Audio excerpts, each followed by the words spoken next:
My name is Clemens and I am a farmer here on farm Krumhuk, where we try to implement organic agriculture and try our best to make that happen here on this piece of land. And I'm part of the managing group and I'm responsible for the cattle herd that is grazing this land.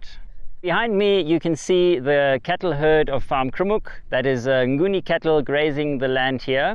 And I just want to say something about the way that we graze this land, because that is for us a very central aspect of organic farming. And that is to keep your soil fertile and to keep your soil covered with grass. As soon as soil is bare and exposed to sun and wind, it will degrade and no plants will easily grow on that piece of land.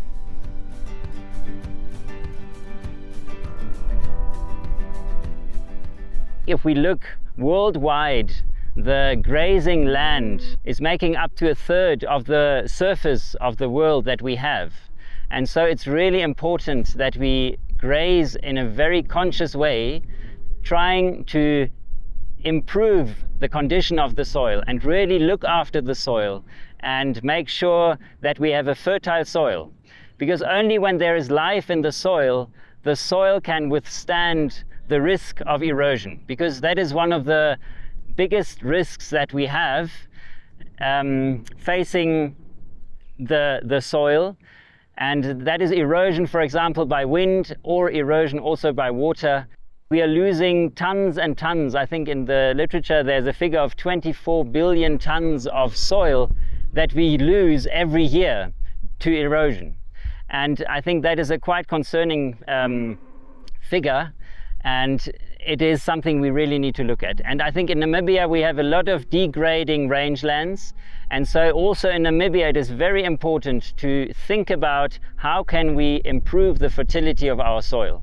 And that is not only in grazing land, of course, that's also in crop farming. And I think it is very important that people are aware of the importance that sustainable grazing methods have. And of course in organic agriculture that is a main focus, because the fertility of soil is so important.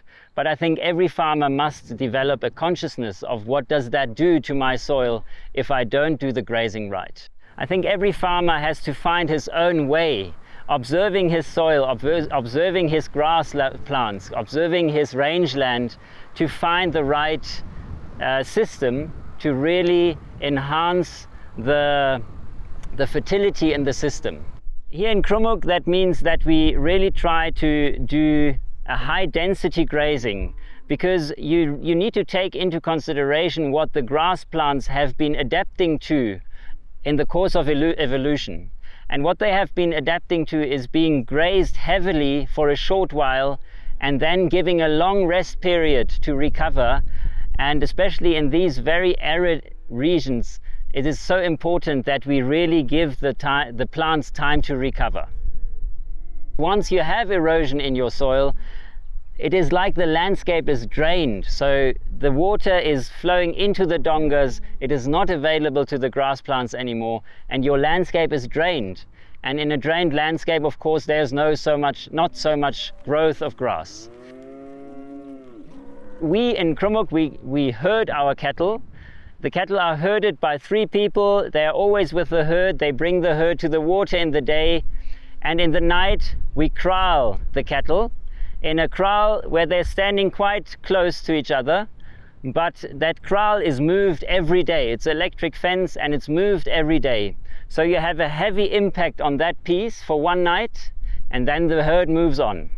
And we have had very good results with this method, really enhancing the density of grass plants per square meter and having really good growth. Of course, it always depends on the rain. But you can say if your soil is healthy and you have a soil with a lot of life and organic matter in it, that soil will be able to cope with very arid conditions, and it will be able to have a high water holding capacity and even in difficult conditions perform quite well. If we really take into consideration how nature works and try to incorporate our management system into that, then we really have a potential of creating soils that will be fertile for a long time and can lead us into the future, feeding a lot of cattle.